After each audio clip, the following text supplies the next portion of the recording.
Welcome back. This is the second bonus episode on the spontaneous Saturday of the Mission Control podcast, brought to you by none other than Roofr, proud sponsors.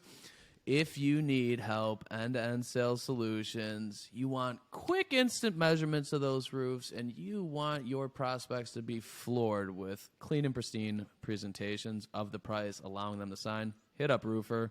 Oh, hey, Pete, didn't see you there. Oh, yeah. Hey, look at that. What's Look, up, brother? The background matches the ad. How about that? It's almost like we planned it. Yeah, almost. How are you, man? Good, man. Good. Good. So, we're talking about producing content. Like, how important is content as far as like video, short form video, written content? Or, like, do these things matter?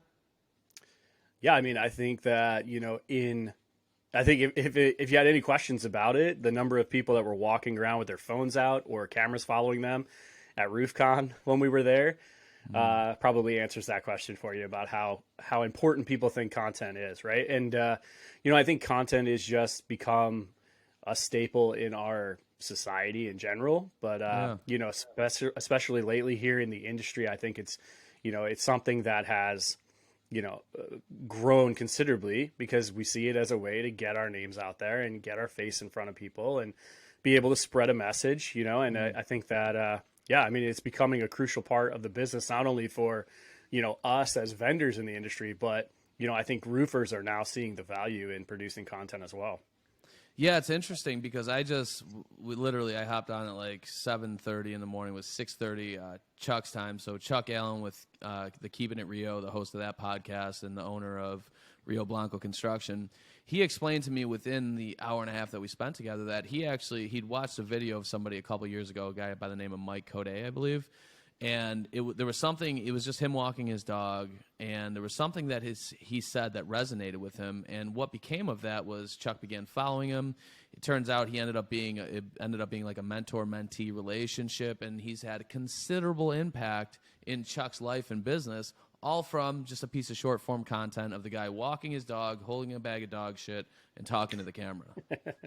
Yeah, no, I mean, it's huge. I mean, you look at I just think of how many roofers that I see like on Facebook that I feel like I'm invested in their business now because I see them produce content. I see their jobs. I see, their crews working, just getting an inside look into their business, and you feel more or less bought into what they're doing, and you almost feel like, those contractors better because you're seeing, you're getting like a glimpse into their everyday.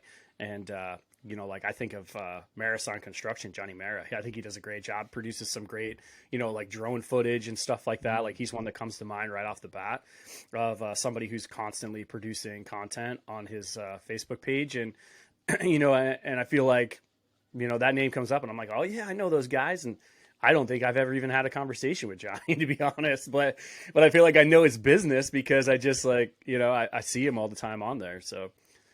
Yeah, he does a good job. He produces quality stuff. Like, it's quality content.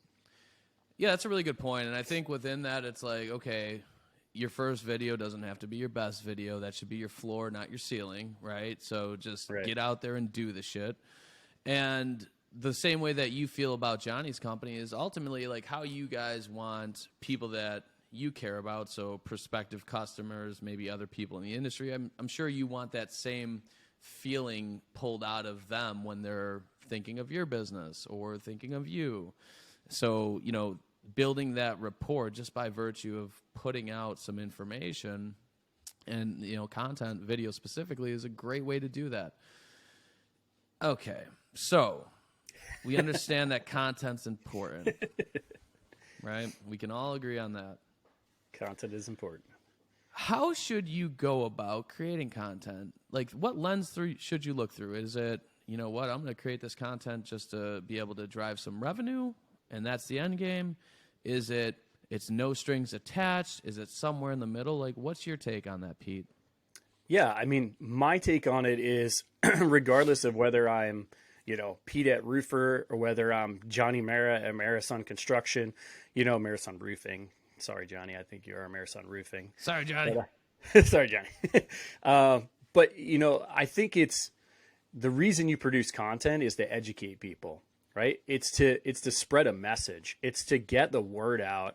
You know, it's to teach. You know, I love the coined phrase here by Nick, our own Nick here at Roofr is, you know, it's education and transparency, right? It's opening yourself up. It's being genuine so that people see you for who you really are, but also you take that advantage to you know, that opportunity to educate people, you know, and to be able to show maybe a side of your business, you know, that you're trying to add value to the industry or to the customer experience or whatever the case may be, right? You're not looking to just generate revenue off of it, right?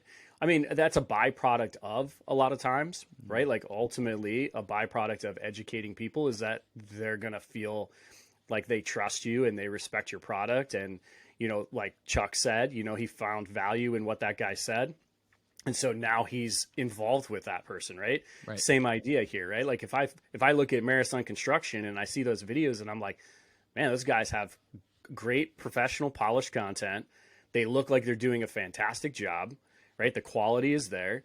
Why would I not work with them, right? Like if I need a roof and they're in my area, odds are they're going to be the top of mind person. And they've done that by educating me of the quality of their work. You know, they are producing consistent content. It's clean. It's nice. Like, you know, it just shows well, you know, and I think that goes a long way.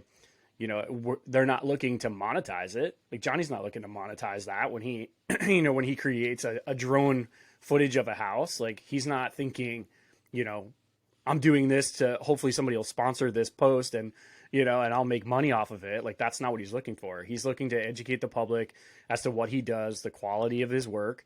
And in turn, you know, indirectly that will land him business down the road. Yeah, I think that's a really good point, right? Because it's like build the field and they'll come, field of dreams. So like you're taking content, you're putting it out there. So I do the same thing with like YouTube and with this podcast, right? So I know that, you know, there's a very small percentage of roofers that are going to work with us, and that's fine. There's plenty of meat on the bone for companies of all sizes as far as marketing is concerned. But I know for a fact that if I put out no strings attached content and I welcome people to it and I take suggestions as far as what people want to hear about and I couple that with like what questions am I going to be asked on a consistent basis or have I been asked on a consistent basis from roofers, how I can create content that's going to help a lot of people. And at the end of the day, that builds, you know, that trust, that influence, that transparency to where, you know, maybe they're not in a position where they're going to work with us today, but maybe 5 years from now when they get to the point where, you know, they want to work with us and they're considering other people, I mean, we have a huge advantage on them just by virtue of putting that content out and being leaned on as a resource to help them with things within their business that people can otherwise struggle with.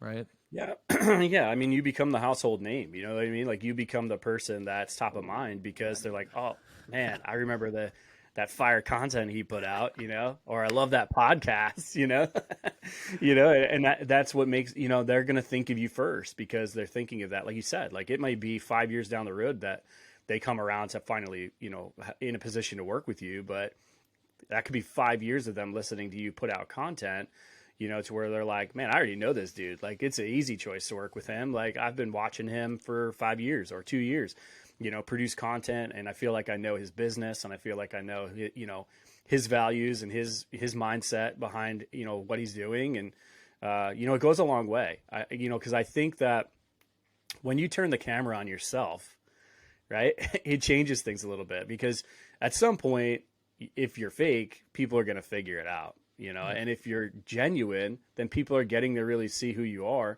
and what you're about. And, you know, I think that goes a really long way, especially in an industry like this where, you know, we've dealt with enough of it to know, like we could, you know, I always say contractors can smell bullshit a mile away. Right. And they know when you're full of crap and, you know, so, you know, when they see you in front of the camera, if you're full of crap, they're going to know right away. And if you're genuine, they're going to know that too. And then that's, you know, those are the guys that they're going to pay attention to and they're going to look to when they need, you know, a mentor or some assistance or have a question or potentially need to work with somebody. Yeah, great point. I couldn't agree more with that. And it's interesting the parallel between like having this conversation and really what I tell, prospective clients or just people that, reach out for a little bit of advice, or current clients. It's like, not everything is selling. Like if we talk about what we're creating as far as content for people that come to your website and blog posts and things like that, or what you're doing on social media, if every single post is going to be, hey, we can sell you a roof for as low as $99 a month, like that's not a great experience for the people that are digesting your content. Maybe we take like an 80-20 approach where 80% of it is geared towards other things other than selling them. Make them feel comfortable. Maybe some of those posts are talking about jobs that you've done. Maybe some of them are talking about charitable contributions or charitable organizations that you're involved with, things that you're doing in the community, humanizing your team to the general public in your target market by taking like team photos or talking about an employee of the month. Like there's so many different things that you can do to put content out so that your company is perceived in a very positive way, so that, again, like that's brand building, and that's what people are going to associate with your brand, as opposed to somebody who's trying to slam financing down their throat for their new roof that you're trying to sell them. Yeah. No, I agree. And the reality of it is too, is that there's plenty of roofs to go around, right? So why not help your fellow contractors by producing content that helps, right? That is value added. And I think that's the biggest thing, right? Like I think we see a very distinct line in the sand between those that are producing content that's value added just for the sheer sake of producing value added content and helping others in this industry, and those that are looking, specifically to monetize it, right? And saying like, oh yeah, I'll give you value, write me a check, right? or swipe your card here, right? And then I'll give you the value, right? And I get it. Like there are situations where it costs money to produce some of these things, of these, expos. Like I look at RoofCon, I mean, there's so much value added in that. And I can't even begin to fathom the amount of financial impact that has to produce something like that at the level that RoofCon did. But, 100% worth the value in it, right? So, so there are situations there, obviously, where we've got to, charge for things like that. But, but I also think that there's a lot of opportunity to do like what you and I do, and a lot of others are doing right now in this industry. And we're really seeing kind of a change more to that, where there's more and more of us producing just value added content. Like what can we put out that just helps the industry, or helps, if one contractor watches the podcast and gains something out of it, or like a webinar that we do when we do these master classes at Roofr, if one or two people jump on there and leave with like a nugget of like, man, that's going to change the way we do business, then to me, it was 100% worth it. Right. And I don't even care if those people ultimately become, Richard, you didn't hear this, but I don't even care if those people ultimately become a customer of Roofr, right? Because like you said, maybe down the road, 5 years down the road or 2 years down the road, they're going to be like, okay, I need a new estimating product. Oh man, remember those guys at Roofr? We gained some serious nuggets from those guys. They helped our business, even though we didn't use them at the time. Maybe we go back there and we look at them now, right? So, so my thought is I always try to add as much value as I can when I'm on those things, because you never know who's listening, and you never know, like one little thing that you say could change their business. And I'm not looking to monetize that. Like I don't need to be famous, right? In this industry, like I just want to help, right? I just want to help. If I've got something to say that someone finds value in, then I just want to get out there and do what I can to help people out, and I think like you're the same way. I feel like, with the podcast and everything, the content that you're producing is just trying to spread the message. I think of Behind the Tool Belt with Ty Backer. They do a fantastic job at it as well. Just kind of getting the word out there, telling the story of the industry. And, so I think there's some people definitely doing it for the right reasons. And I think that hopefully we'll see more of a sway towards that. Just what can we do to add value, right? Yeah, and I think we will. I think, like you said, it's kind of already happening. You see a ton of people, big names in the industry, people that nobody know about, and everything in between, starting to make reels and come on to podcasts or start podcasts, for that purpose, right? So it's really nice to see, especially within this industry, people elevating their game and the game around other companies and other people just solely by no strings attached content. We're going to do this this shit's expensive, right? Like I have a full-time editor that sits here and God, what a blessing, because she's got to sit there and look at me and listen to me talk all day, chopping up content. Like you couldn't pay me enough. You know, but like there's tons of value in it, and especially down the road, like how people perceive the brand and what they want to associate with it. Like it's kind of selfish because I know that long term it's going to pay off, but that's kind of how you got to look at branding, right? It's an investment, and it's going to help you. It's going to help people around you, and like what do you want people to think of when they think of you or your brand? And then you take it from there.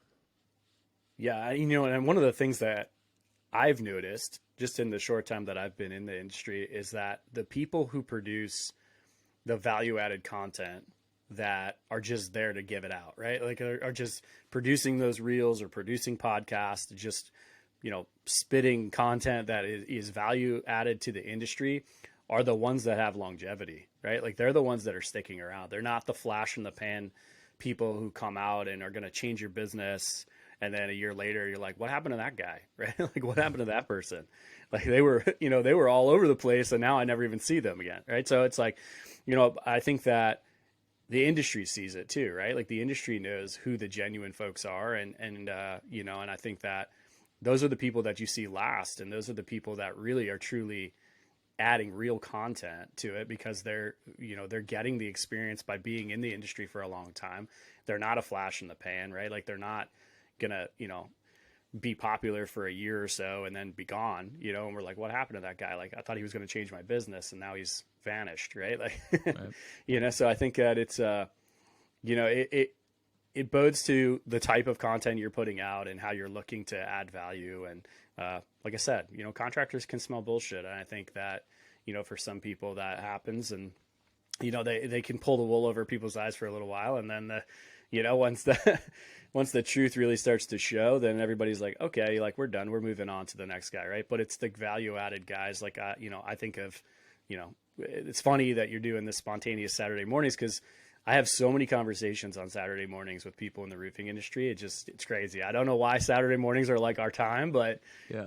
They tend to be, right? Like my phone's always blowing up with text messages and Facebook Messenger stuff on Saturday mornings. But talking to Chris Scoville this morning, and he's one that I think of that's just been adding content for years, right? Like walking the dog, filming himself, you know, and it might be talking about his dog's sprained tail one day, and the next day it might be talking about, you know, financing or, you know, where you're getting your leads from, you know what I mean? But it's always just content that's adding value and is, you know, like I said, maybe one contractor that sees that takes a little nugget away every day.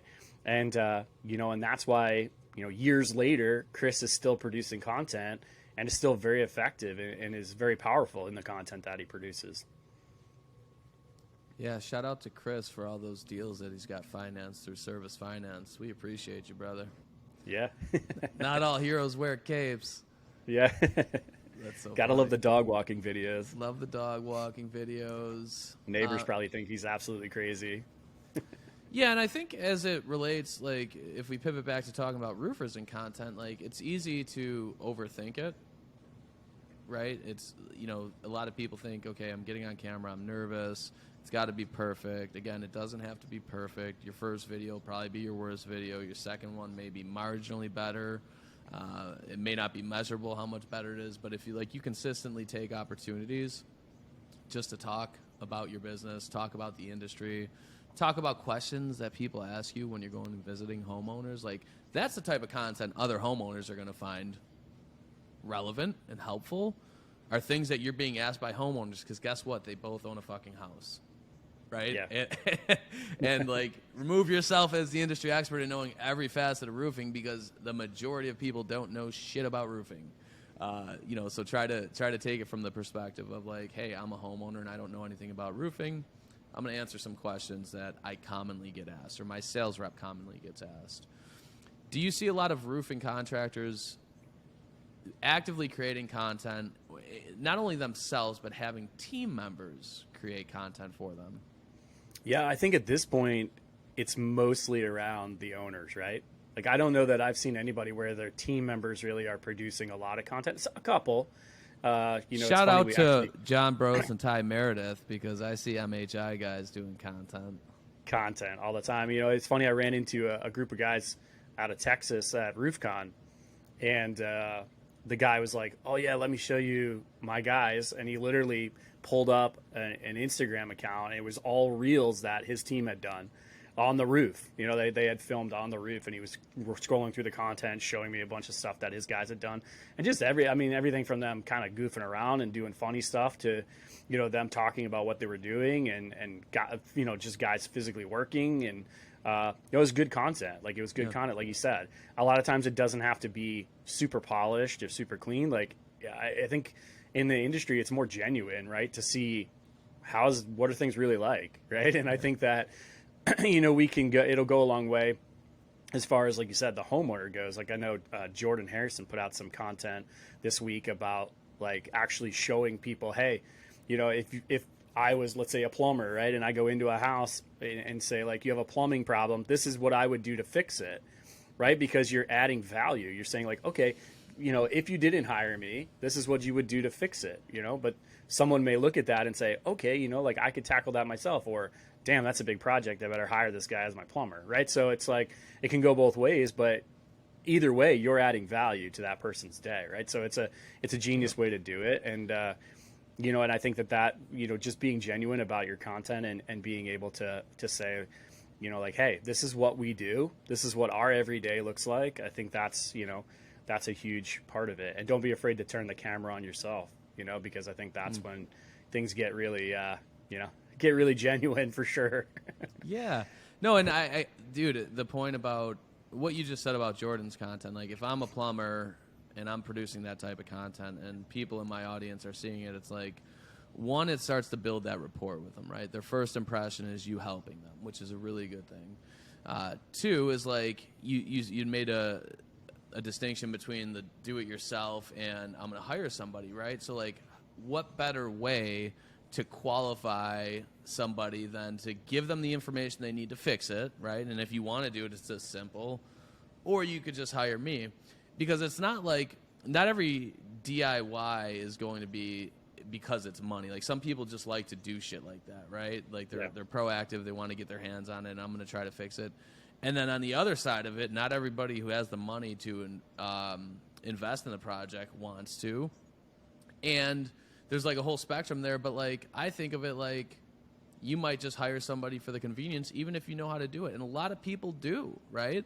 I live in Buffalo. We've got some snow. I could spend an hour and a half shoveling my fucking driveway. Guess what Mike's not doing today? Yeah. I'm here with Pete. Exactly. I'm here with Chuck Allen. We're shooting some great content. Right. I ain't fucking a lot shoveling. Warmer. Yeah, I could go and say, you know what? I know how to shovel, right? I could spend my time and I could go shovel, or I could pay somebody $40 to come, plow my driveway. Yeah. Well, guess what? I'm plowing my driveway. So, not me personally, but, my guy Robbie. Shout out Robbie. Yeah, so I think that I think you called it problem-aware content, right? Yeah. Yeah, Jordan does a great job producing content, and if you need help with that type of things, definitely reach out to Jordan Harrison. I'm a big fan of his. Really nice guy, authentic, and I think authenticity in this day and age can be rather scarce. So I agree. I'll vouch for his authenticity, and yours, Pete. Oh, thanks. And all of our listeners. All of our listeners are authentic, and you're genuine, and you're loyal, and we really appreciate you here at the Mission Control Podcast. What else, Pete? What else you want to talk about on this spontaneous Saturday? I love it, man. No, it's so how much snow did you guys actually get up there? It's funny, right? Because I don't know what people's perception of Buffalo is as far as, like, size. I mean, the DMA is like 1 million people. It's pretty big. It's not tiny. It's not New York City, but one of my clients reached out and they're like, "Dude, I saw the shit show last night. Are you okay?" And, like, I went out. I was letting my dogs out on the patio, and I took a picture, and it was fucking wet pavement, right? And there was just a dusting on the grass. So, like, we didn't get it bad, but, like, 20 minutes south of us, I got friends that are shoveling 3 feet of snow. I'm hoping this morning I got to the office and there was probably, I don't know, 6 to 8 inches. which is really funny because yesterday I came prepared. I put my UGG boots on. I got like these really nice, warm, big UGG boots. And I come to the office, and I brought a pair of sneakers so I could switch into them when I got here so my feet wouldn't be sweating all day. It was, like, brilliantly planned and executed. And then the snow didn't come. So then I put it works. Yeah, so I didn't even think of it. I left my sneakers on, and I get out of here, and I'm like, all right, it's going to be a great night. The night was fucking fantastic. And I wake up this morning, I pull into the office, and there's like 6 to 8 inches of snow, and I don't have my boots. And I'm like, God damn it, they're in the office downstairs. Son of a bitch. So I had a little bit of wet feet. Wet feet are better than cold feet. Don't have cold feet. Just jump right in with your video content. So yeah, it apparently it was much worse in other areas of Buffalo. Our area didn't get hit too bad. I'm hoping that it stays south and doesn't push this way because snow kind of sucks. I'm old now, and I just want to snowbird it. I want to go to like Florida for the winter. Yeah, it gets cold, and like my bones hurt and my joints, and it's like this kind of sucks. I enjoy it for like 3 minutes, and then I'm done with it. So how does that affect the roofing industry up there? Do you guys find that things are starting to wind down, shut down, or do these guys work straight through it? Yeah, so there's typically you're gonna have like your emergencies. We just got a couple calls yesterday, like, hey, do you do snow removal from roofs, right? Which can actually not be terrible.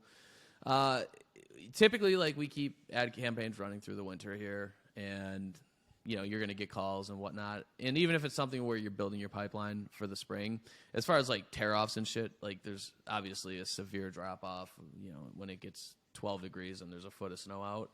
But, emergency service, when people have issues like ice dams. By the way, if you're in a region where there's snow, like, write some content about ice dams and like what causes them. There you go. Should I go up there? Maybe here's an idea to help with your organic. DIY ice dam removal versus hiring a company, right? Like do a versus. Like versus is usually a good thing because people want comparison. And talk about why you don't go up there with like a hammer and a chisel and start fucking hammering away at these slabs of ice, right? Because you just went a little bit too far and you went through the shingle and now there's an issue. But yeah, very long-winded way to answer the question, and for that I'm sorry to you and the audience. But yeah, they typically keep things going. Production does wind down, but allows an opportunity to kind of reset, make adjustments, build into the springtime. So it's not terrible. Yeah. I think it's a great time I think traditionally we think of it as the off season, right? But I don't like to call it off. I don't think there should be an off season, right? I think it's a great time to start to fill the funnel for next season. Yeah. Right. And you can use a lot of these tools that you guys already have, your marketing and your, even a tool like Roofr has with a proposal tool. Imagine getting a proposal in the hands of, let's say you did a job, circle prospect around that, I think Chris from Lead Scout calls it the 6-pack, pick the 6 houses around the house that you did some work on, maybe drop some proposals off to them and be like, yo, if you did the exact same roof as your neighbor, this is what it would cost.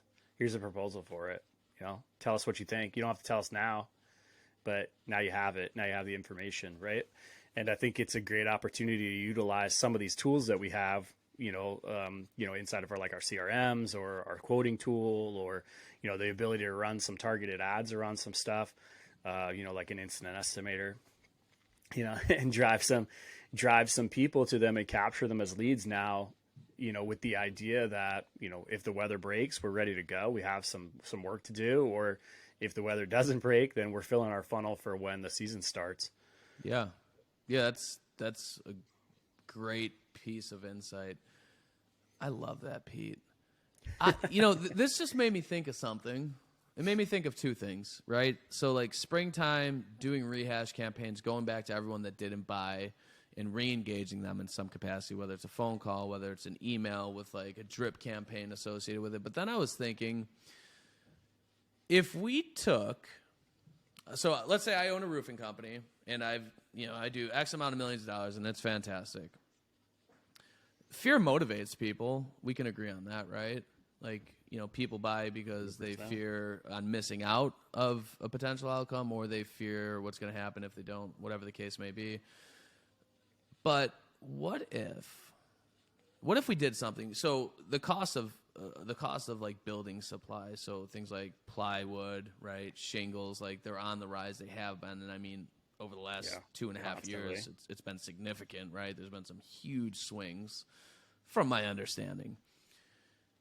What if we did a study? I own my roofing company, and I look at, okay, like you always have the issue where it's like somebody calls you 8 months later, and they're like, I want that roof. And you're like, fantastic, I'll get the proposal right over. By the way, it's $3,700 more. And they're like, well, what the fuck? Right? Yeah. So the way to combat that a lot of times is like you set the expectation, like, by the way, like it's not a hard close, but just so you know, like material prices are consistently rising. So if you do it today, this is your price. If you choose this next season, there's probably going to be some sort of adjustment. But what if we did a study and I was like, okay, over the last 18 months, the average cost per, piece of plywood has increased this much. The average cost per bundle of shingle has increased this much. And what if we did something to where, we figure out all these prices and like, hey, at the rate that's taken place of like inflation in building supplies over the last year, 18 months, whatever, we did like a proactive campaign and saying like, and whether we do that at the end of the fall season or at the beginning of the spring, like, and we have those stats on hand and use those as sales aid to really hone in on like what you can expect based off data. We're a very data driven company, right? And we want the best experience and give you the best product at the best price. This is what it is today. If you were to wait a year based on like the last 12 months of data, this is the price you'd be looking at. Yeah. Do you like that? Lock it in, right? I haven't heard of anybody doing that, and that doesn't mean nobody's doing it. And it makes perfect sense. I mean, it makes perfect sense because it is kind of a, let's be straight about it. Sense of urgency is one of the best ways to sell, right? Sure. Like, it's one of the best motivators. So, so I think that if you can present it like, hey, lock it in today because I can't guarantee you this, even come spring, we could be at a completely different price point that could be thousands of dollars more. Like, here's your chance to kind of like lock it in. And it's definitely, like you said, a bit of a fear motivator, but it could work, it definitely could work. And like you said, and then you're working towards filling that pipeline so that you have work when the weather breaks or when the season starts. Now you've already got some people in the bank. And, because I think we have a tendency in this industry to just like finish out a season and wait till the next season starts before we start looking at how are we filling the pipeline rather than working ahead of the curve and, being proactive to kind of get some stuff in the pipeline. And then, when we hit the ground running, then we've already got some jobs, we can get production going. And it's not a situation where like, okay, we got to wait on sales to get out there and sell some shit before production can get the work. And then we're like trying to keep production busy and all this other crap. Right. So, another thing to look at too is, repairs, like maintenance and repairs. Like now's a great time. You're scaling back. Maybe you can't do a full roof replacement, but could you be doing some small repair stuff? Like, could you have a group of guys running around as techs, doing some snow removal, some ice dam stuff, some, small roof repairs from, people now they got a foot of snow on their roof and they're like, holy shit, it's leaking, right? Like, right. And maybe it's like, hey, we can repair it really quick. Like we're not in a position right now to do a complete roof replacement because, we're in some bad weather or whatever, but could we potentially leverage that to help us stay active through the winter time and lead us into next season? And those people could potentially become, customers on a much bigger scale, come the spring. Yeah. There's no doubt. You get a foot in the door, right? And a lot of times it's all you need is a foot in the door, do that good work, whatever it is, ice dam removal, an emergency repair. Now you've got that relationship. Lights. Christmas lights. I just got a lead from one of my guys this morning for Christmas lights. I was like so excited. And that's to the point that I made earlier about, kind of taking that data and then aggregating that and saying, hey, like if you were to wait, 4 months to get on the schedule for spring, one, we're probably going to be a lot more busy, so you're probably going to be booked out. But two, like we can lock you in at this price now for spring. Like we don't have to do the roof now, but what we will do is if you commit to our business and allow us to earn your business now, you're going to be locked in at that rate. We're not going to adjust it. Absolutely. which, could be a good thing. And it takes away, I think, that used car salesman type perception from your customer that like, hey, this guy is just trying to get as much money as he can from me as soon as possible. Yeah, no, I agree. And it's, and like you said, it could be a situation where you even pitch it as like, hey, like let's get you locked in now so we get you on the schedule.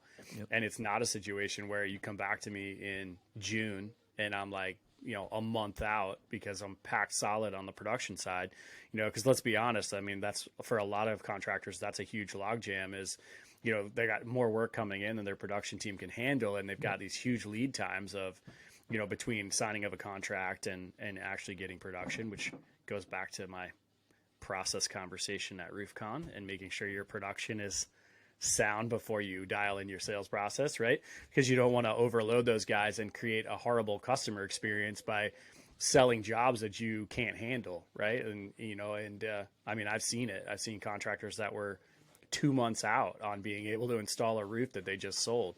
And that's not a good experience for the customer because the customer is going to feel like you forgot about them, so imagine being able to pitch them now and say, hey, lock it in now. That way you're the first person on the schedule when the weather breaks and we're ready to go. And, you're not in a situation where you're potentially sitting for weeks or months waiting for me to slide you into the schedule. So, yep.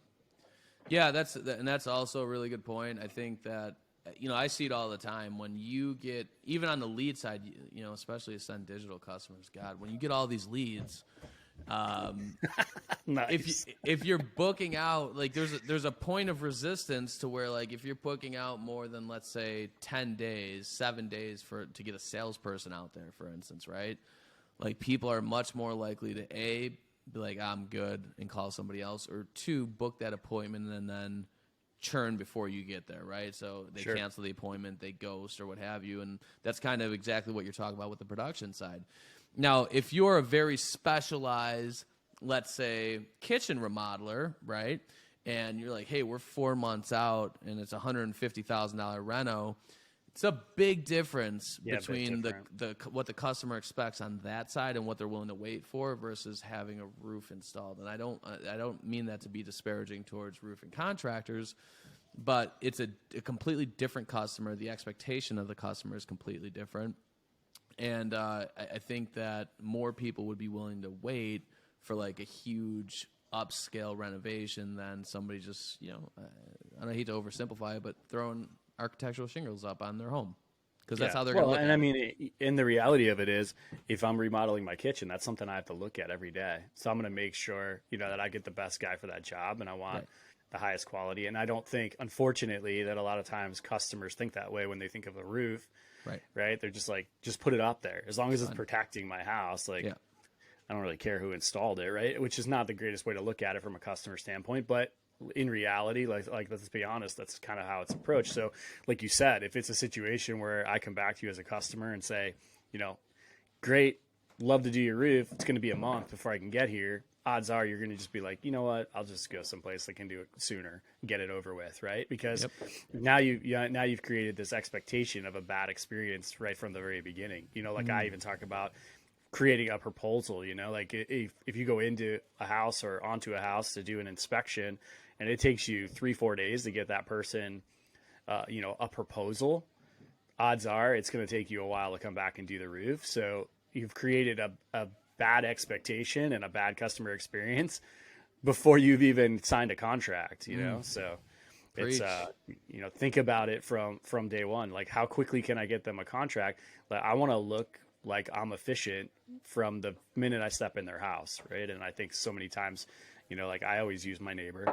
You probably have heard me tell this story of my neighbor, but he wanted HVAC in his house, and and he has a guy come in and do an inspection, and the guy's walking through the house with a notepad and taking detailed notes and everything. And like 2-3 days later, I'm like, hey, what did that guy quote you? Because he looked like he was on his shit, like he looked like he knew his stuff.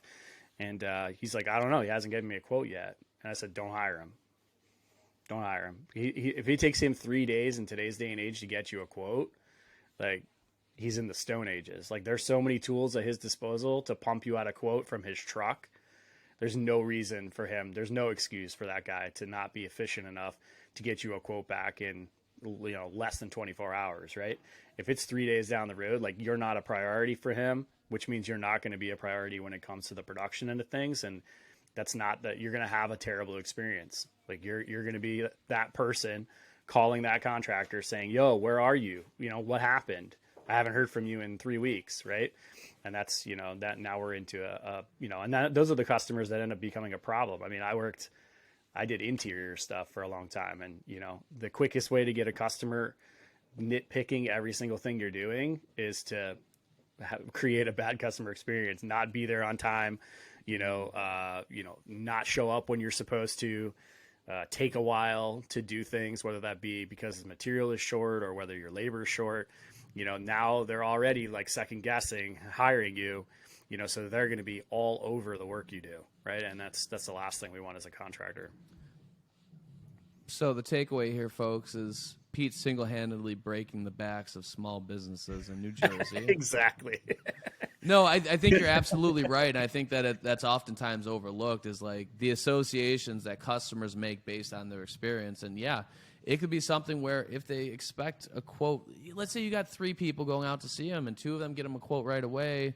By the time you get them the quote day 2, day 3, they could have already made their choice, right? And yeah, you never even, you've poured resources into that lead, into that appointment, and you never had a shot of winning because you didn't get them a quote in time. So yeah. I couldn't agree more that, being expeditious as far as delivering what they're asking for, and at that phase of the sales call, it's an approximation of what it's going to cost me to do my roof. Like, that's really good to have ASAP. And like you said, there's tons of technology to allow it to help bring that to fruition. So, yeah, dude, I am very grateful for you, Pete, for coming on a spontaneous Saturday and fun, just chopping it up with me, dude. I like this shit. I think spontaneous Saturdays are going to be. I like it. I think it's a thing now. Yeah, I think it's a thing. Well, like I said, some of the best conversations I've had in the roofing industry are on Saturday mornings. Yeah, man. So if you guys need any help with anything that Roofr has to offer, how are they going to get in touch with you, Pete? Yeah, I mean, the best thing to do is just hit us up, roofr.com. And, I always say just schedule a demo, man. See what we got, see what we can do to help. One of the things about Roofr is we have an incredible team of people. That's what's made Roofr what it is, and utilize them, leverage them. Like we often say in our master classes, like, you got to remember, you're just one business. We talk to roofers all day long, right? We get insight into everybody's business, and we have, kind of an unfair advantage. Like we get to see what everybody's doing. So, a lot of times down, even like our customer success people, our sales guys, they have some incredible insight that may be, some great content for you, just on a demo. You may hear something on a demo with one of these folks that may change the whole course of your business just because they get to see it. They live it all day in a lot of different companies and see what's successful and what's not. And, they just have some great knowledge. So definitely hit us up for a demo and get to talking with the Roofr crew and see what they can do to help you out. Yeah, and I will vouch for everything that Pete just said, and not just because they sponsor and help bring to life the Mission Control podcast, but it's one of those things where like I made that cognizant choice to choose Roofr and seek them out because over the last 3 or 4 years, like they've been nothing but great and made massive positive impacts to anybody that I sent their way, client or just prospective client that decided to work with them. As far as products and customer experience, they've been second to none in my opinion. So that's my endorsement. You heard it here first. Mike Stearns with Ascend Digital Agency. Go hit up Roofr. Thank you for all the listeners tuning in today. We appreciate you as well. And we go. All right.